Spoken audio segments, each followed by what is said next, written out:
Every second counts. That's the message from the American Red Cross when it comes to cardiac arrest. The Red Cross and other organizations are doubling down on that message this week, which Congress has designated National CPR and AED Awareness Week. And Good Day's Elise Edie joins us now with a closer look at their efforts. Elise?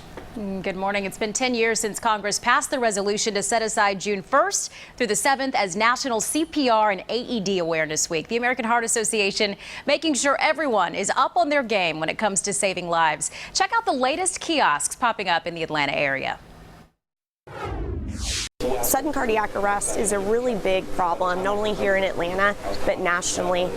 In the U.S., over 350,000 sudden cardiac arrests happen, and only 10% of those folks survive.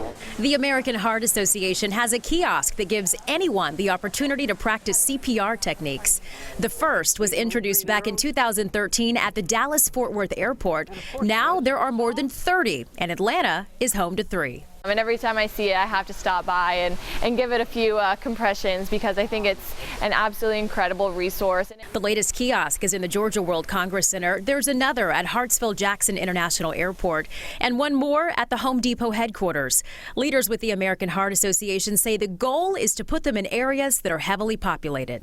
When someone receives hands-only CPR, their chance of survival is tripled. Right now, only about 46% of people receive that. So it's critically important that we get bystanders trained in hands-only CPR. Mike Smith says he was preparing to leave the hospital when he collapsed.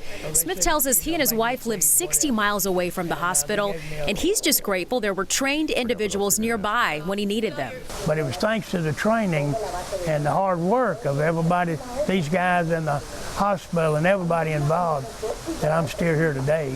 I give these guys all the credit, but I give God the honor and the glory.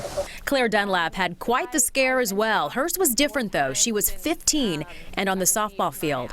Claire says she didn't have any issues prior to that day, but believes it's important for everyone to be CPR certified. I was a 15-year-old girl who was completely healthy for years and then all of a sudden collapsed on a softball field. And I think that can happen to anyone, anytime, whether you're 80 years old or you're 10 years old. So that's why I think it's important for families to know CPR. If you happen to spot a hands-only CPR kiosk while you're out, stop by and get some practice on it. You never know whose life you could save. And these hands-only kiosks don't give you CPR certification. They only help you practice in case of an emergency. So no doubt about it. If I'm out and about, see one of those, going to jump on and give it a try. Definitely. Need a refresher course. For sure. Yeah, no doubt. At least thanks.